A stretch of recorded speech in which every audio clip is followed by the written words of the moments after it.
6,000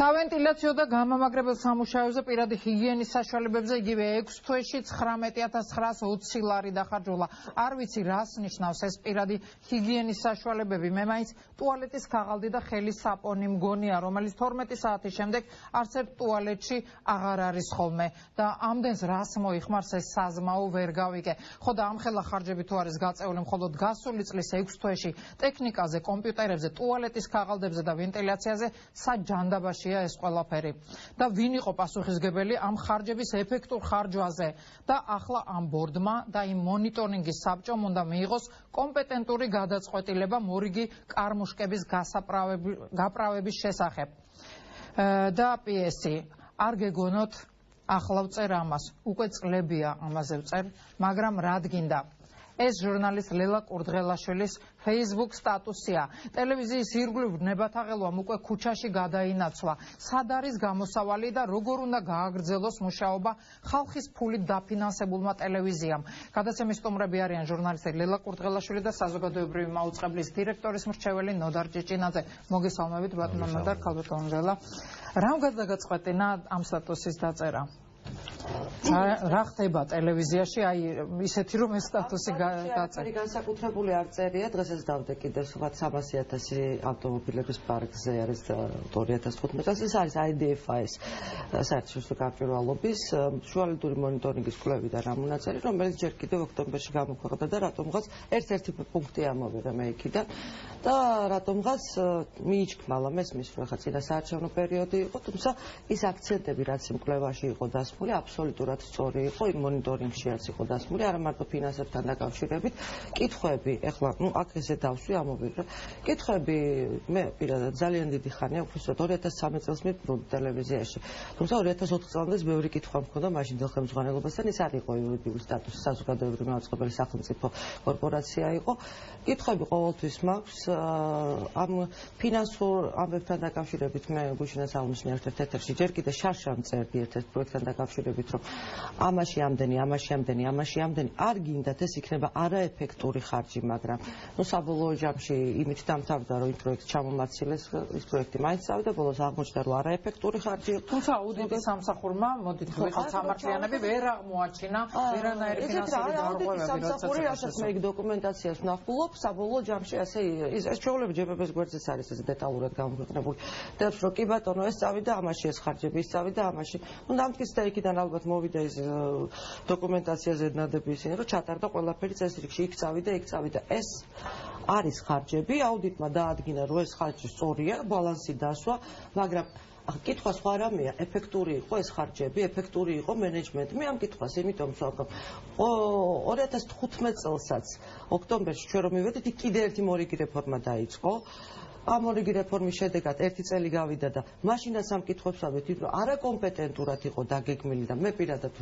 ნათქვამიც მაქვს ეს ყველაფერი და ეს არის არაკომპეტენტური გადაწყვეტილება რომელიც შედეგს ვერ დასვავდა მივიღებთ კიდე ერთი 45 მილიონს სადღაც ტრუბაში გაშვებულს კიდევ ამას მივიღებთ ეხლაც არის მოსაზრება და მე პირადად ნამდვილად მაქვს მოსაზრება რომ აქცენტები რომელიც წარმოდგენილია იწვევს იმას რომ ეს არ არის გააზრებული და ნამდვილად არ მინდა კიდე ერთი მორიგი რეფორმის მსხვერპლი გავხდე იმიტომ რომ ამ ქვეყანაში სულ რეფორმების მსხვერპლი ვართ მე მგონი თქვენს დამეთანხმებით და ყველა ყოველთვის მწვავეაო ამ რეფორმა მწვავეა მაგრამ რეფორმა ეხლა მე მამარდაშვილს ერთი ფანტასტიკური ფრაზა აქვს ჯოჯოხეთი იცით რა არის ჯოჯოხეთი ის არის საიდანაც გამოცდილებას ვერ გამოიტან ჩვენ 25 წელი ამ ჯოჯოხეთს უყურებთ ჩვენ ვაკეთებთ რეფორმებს ვაკეთებთ გარდაქმნებს და გამოცდილების მაგივრად დაგვჭირდა გაღატაკებული ქვეყანა უწყობელი სტრუქტურები და საერთოდ საით მივდივართ მე შვილს ვერ ვეუბნები თქვენ თუ ეუბნებით ძალიან კაი მე ნამდვილად არ მაქვს პასუხი ან მე რას გადავაყოლე ჩემი ცხოვრება და საქმიანობა ან რისთვის შევიძინე პროფესია ან შემდეგ რა იქნება ამიტომ ეხლა უბრალოდ მართლა ღირსების საქმეა ის რომ კიდევ ერთი არასწორი მიმართულებით წავიდეს რეფორმა მე ეს ნიშნავს რომ ნუ კაი ბატონო დავიხურავ ქუც რა თქმა უნდა საჭმლის ფულს ვიშოვი 10 წელი არ ვიყავი მაგ ტელევიზიაში და კიდე არ ვიქნები და კიდე ვიშოვი არა მაქვს მაგისი პრობლემა მაგრამ რა ქვია ამისთანა ცხოვრებას მე აზრს ვერ ვხედავ ამიტომ მაგა გადამაწყვეტინა მეტი არაფერი ბატონო ნოდარ არაკომპეტენტური რეფორმის აზრს ვერ ვხედავ, აი ველამ თქვა ამ წუთას. თქვენი პოზიცია როგორია? აქვს თუ არა აზრი იმ რეფორმებს, რომელიც დღეს უნდა დაიწყონ, ჯერ არ დაწყებულა ახალმა მენეჯმენტმა, ახალმა ხელმძღვანელებმა. 15%-იანი ყურებადობა უნდა აწიონ და ასე შემდეგ 3 წლის განმავლობაში. ეს არის თავარი ერთ-ერთი მესეჯი.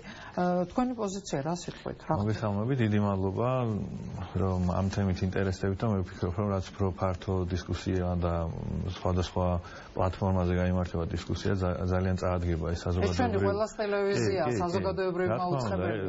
არა მარტო ასე ვთქვათ, რაღაც პატრიოტული მოტივით, სულთა ფინანსურად თითოეულ გადამხდელს, გადასახადეს აქვს ლეგიტიმური უფლება იცოდეს სად რაში იხარჯება, რაში იხარჯებოდა, ან მომავალში რაში დაიხარჯება. ხო, ჩვენ არაერთი ციფრი გამოვიტანეთ სააშკარაოზე, იმაზე მძიმედაც არის მდგომარეობა და უშუალოდ თქვენ წაიკითხეთ ხომ გალოტონი ლელა სტატუსი და ასევე სხვადასხვა ფაქტები, მაგრამ ძალიან მძიმე მდგომარეობა აქ არ არის მარტო საუბარი არაეფექტიან ხარჯვაზე, აქ არის საუბრები არამიზნობრივ ხარჯვაზეც.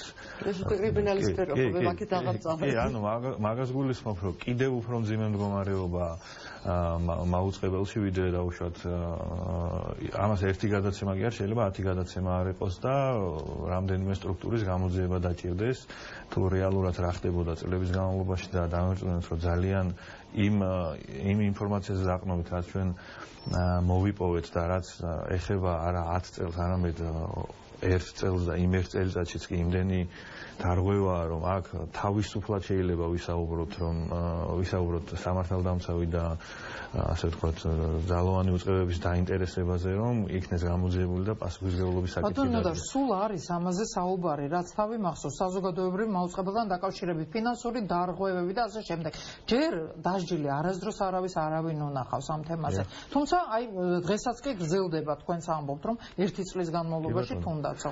რა მე არ ვიძახ ბოლო ეს არის ეს დარღვევები სინამდვილეში და უბრალოდ რაღაცა მითებია. კონკრეტულად ვიტყვით რომელ წელზეა საუბარი, კონკრეტულ სახელებს და გვარებს ვიტყვით, ვინ, რამდენ ათასიან და აი არ ვიცი, განვითარებულ ქვეყნებშიც კი რომ შეშურდებათ ისეთ ხელფასებზეა საუბარი, არამიზნობრივ და უსაბუთებელ ხარჯებზე აქ არის, არ ვიცი, ძალიან ისეთ თემებია, რომ შეიძლება გაგიკვირდეთ და არც კი დაიჯეროთ და თუმცა თუ ავიღეთ იმ ციფრს 400 მილიონს, რაც ბოლო 10 წელიწადში დაიხარჯა, შეიძლება დიდი ნაწილი აქ არ არის, დაუშვათ არაკანონიერი ხარჯვა, არაეფექტიანი ხარჯვა, რაზეც ისაუბრა კიდეც გალბატონმა ლევამ, არის ძალიან დიდი ნაწილი. აქ არის საუბარი შტატების გაბერვაზე, მე მგონი არავინ წინააღმდეგი არა და ყველა თანხმდება, რომ ოპტიმიზაციაა საჭირო და ძალიან ბევრი თანამშრომელია დღეს საზოგადოებრივ მაუწყებელში არავინ კამათობს იმაზე, რომ შენობა ძალიან ავარიულია, არავინ კამათობს იმაზე, რომ ტექნიკა ავარიულია, ანუ ყველა მიმართულებით და ვერ ნახავ თქვენ მიმართულებას, სადაც შეატყობთ, რომ რაღაც აქ რაღაც დახარჯულა და რაღაც შედეგი მიღებულა. ანუ პრაქტიკულად ეს 410 მილიონი გადაიყარა წყალში და ეს მექანიზმი დიდწილად დღემდე მუშაობს და რეფორმის მიზანი არის რომ შემოტრიალდეს სწორედ ეს სიტუაცია და არაეფექტიანი ხარჯვა გახდეს ეფექტიანი, რომ შემდგომ 10 წელიწადში ვიღაცა მართლაც რომ 11 თვე ამაზე არის ახლა საუბარი, რომ ადამიანებს უნდა ცოტა ხანი უნდა შეაჩერონ მუშაობა საზოგადოებრივ მაუწყებლის. როგორ ფიქრობთ, აი ეს ადამიანები თუ კი არიან პროფესიონალები, დაიცდიან ისინი, დაუცდიან სანამ მენეჯმენტი ისევ მათ დააბრუნებს. პირველად მოვისმინე ხომ არ გააკარგავს საზოგადოებრივი მაუწყებელი პროფესიონალ ძალიან კარგი კითხვაა და პირველად მოვისმინე სწორედ ამ კონტექსტში. აი ლელა მოიცდის მაგალითად სულ დახტენ რომ აი თქვენ რაღაც ხალხს ხრით, უშვებთ, ტოვებთ, უსამსახუროთ და პირველად დაისვა. ნუ ყოველ შემთხვევაში მე პირველად მოვისმინე, როდესაც პროფესიონალიზმზე კეთდება აქცენტი და აი ეს პროფესიონალი ხალხი არათუ ჩვენ გვეხვეწოს რომ აი სამსახური რამდენიმე დაგელოდა, არამედ პირიქით არიან იქ კადრები, რომელსაც იქით შეეხვეწებიან სხვა უწყებები და სხვა კომპანიები ასე ვთქვათ სამსახურს და სწორედ ძალიან დიდი და ასე ვთქვათ პროფესიონალური გუნდის შენარჩუნებაზეა გაკეთებული მთავარი აქცენტი მათთვის ღირსეული პირობების ეს პროფესიონალური გუნდი თუ კი ხელფას არ გადაუხდით 11 თვის განმავლობაში აქ არ არის საუბარი რომ ყველა წავა დაიცდის რაღაც პერიოდი და ყველა და რაღაც ნაწილი შემდგომ დაბრუნება ჩვენ ვიცით რომ საინფორმაციო სამსახური რჩება და ეს არ არის მხოლოდ ასე ვთქვათ მხოლოდ მოამბის ფორმატი და დაუშვათ ფორმატის მოდერნიზებაზეა საუბარი რომ სხვა ისეთი მიმართულებების დაემატოს რომ ის ხალხი ვინც დღეს მართლაც ძალიან დიდ გმირობას ჩადის და იმ პირობების გათვალისწინებით რაც დღეს არის ბევრმა რატომღაც ჩამომართვა რომ ეს შეურაცხყოფას ვაყენեն პირიქით ეს მათი დიდი ღირსების მანიშნებელია რომ ასეთ პირობებში თანახმარიან რომ დარჩნენ და იმუშაონ და თავისი წვლილი შეიტანონ მაუწყებლის განვითარებაში. აი ლელამ რა უნდა გააკეთოს, რომელიც მუშაობს წლების განმავლობაშია საზოგადოებრივ მაუწყებელში, წარმატებული ჟურნალისტია, ლელას იცნობს. კი ბატონო, მაყურებელი. რა უნდა გააკეთოს ლელამ?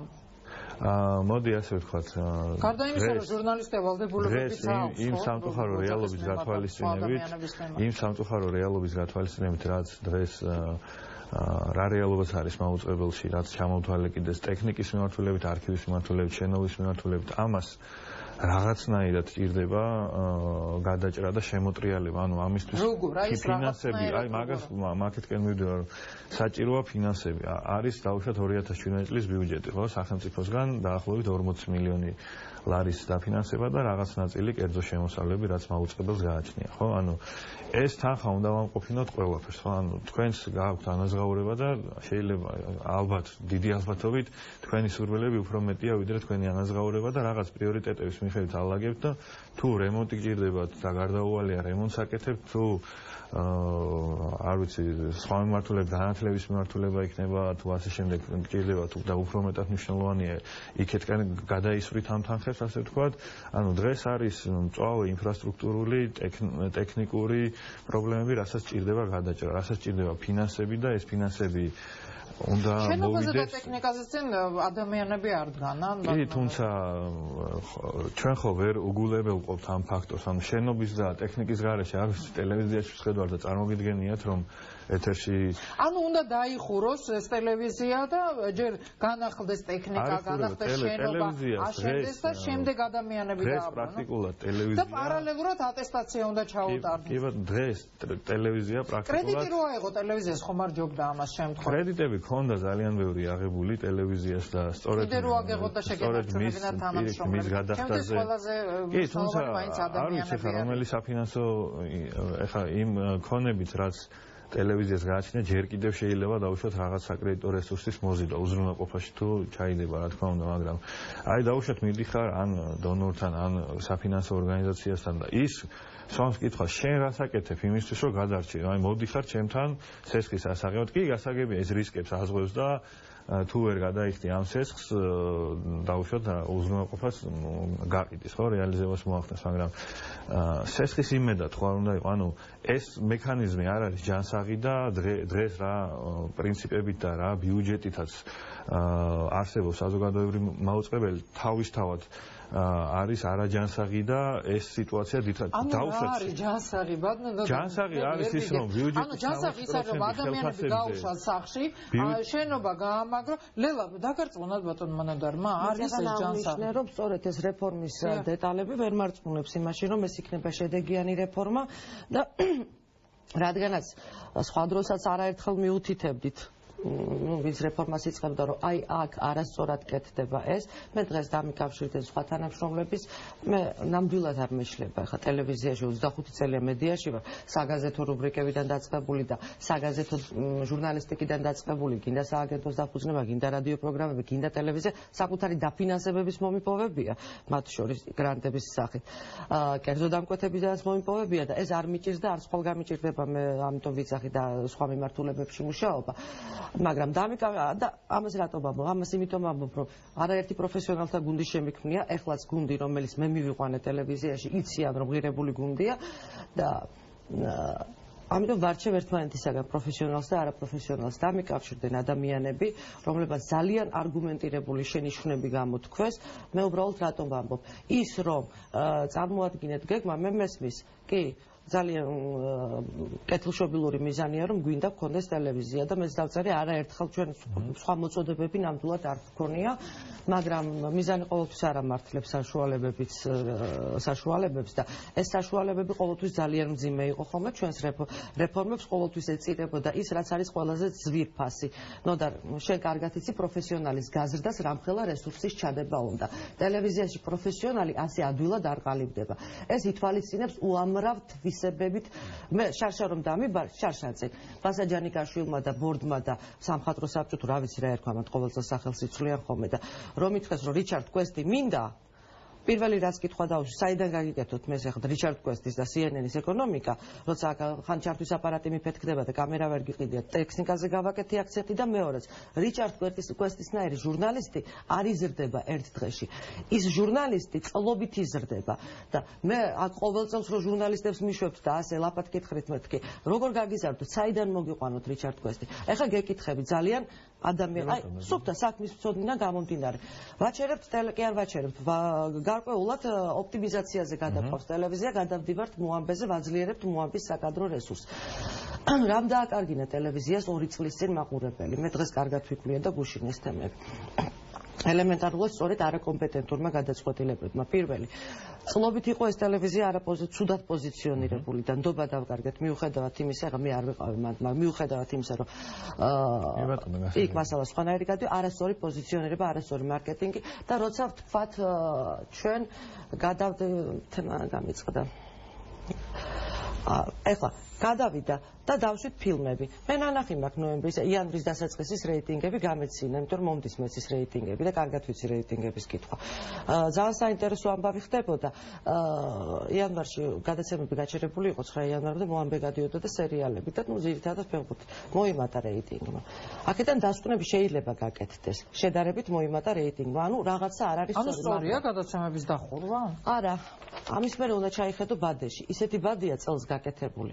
აი, εμას ძალიან არაპროფესიონალი თუ მოახერხებდა. მარტივადაც შემიძლია გავშალო ის ბადე. არასწორი აქცენტი. ვინ არის ეს ძალიან არაპროფესიონალი? ინდა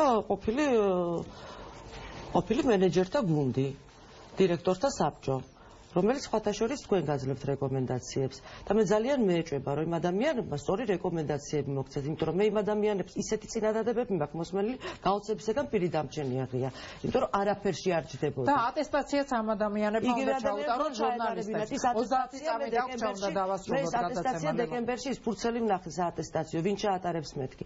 ეს ხალხი ვერ ჩაატარებს და უკაცრავად მე ნამდვილად არ მივიღებ, ამოიდგენთ ბაჩონო თავიანთი სივები, იმ ადამიანებს მე ვერ ელემენტად არ ვიკადრებ იმას, რომ მათმა ჩამიტარონ მე გამოსდა, იმიტომ რომ ელემენტარულად სხვა გამოცდილებებია. არის ამ რეფორმის დაწუნების მთავარი მიზანი არის ეს არაკომპეტენტურად ჩატარება. მიზეზი უпростоრად და მითხარით მაშინ კონკრეტულად რა ჯურმა თუ არ გაითვალისწინა რეკომენდაციები რაც აკეთებს ახალი მენეჯმენტი. ძალიან მოკლედ უნდა დავასრულოთ. დავშვით მოამბეზე ეს ყველაფერი, გადავიდა ფილმებზე, მაყურებელი დაკარგავს ჩვევას, რომ ისევ გადმოდის ამ აქტზე და შენ რა გქონია 1 წლის მერე. რა დაგიჯდება? არანაირი საბოლოო გადაწყვეტილება, რომ ყველაფერი დაიხურება, არ არსებობს. დღეს იყო შეხვედრა არასამთავრობო ორგანიზაციებთან, გუშინ იყო ბორთან და იცით ყველა ყოველ შემთხვევაში ვისაც აინტერესებს, ყველამ იცის, რომ დაწყებულია მუშაობა კრიტერიუმებზე, მათ შორის არა მარტო ბორდის მხრიდან არასამთავრობოებმა სურვილი გამოთქმეს, რითაც შეფასდება გადაცემები და რო იხარჯება მილიონზე მეტი რაღაც გადაცემებზე 0 და 1, 0 და 2 რეიტინგი არ უნდა გქონდეს. ჩვენი მიზანი არის 45 მილიონით, ცოტა კი არა და გაცილებით მეტი მაყურებელი ყავდეს. არხს და არა ის, რაც ხდება დღეს, რომ 9 მილიარდის დახარჯვის შედეგად 0-თან ახლოს არის არხის რეიტინგი. ძალიან დიდი მადლობა, უნდა დავასრულოთ გადაცემა. დიდი მადლობა ჟურნალისტ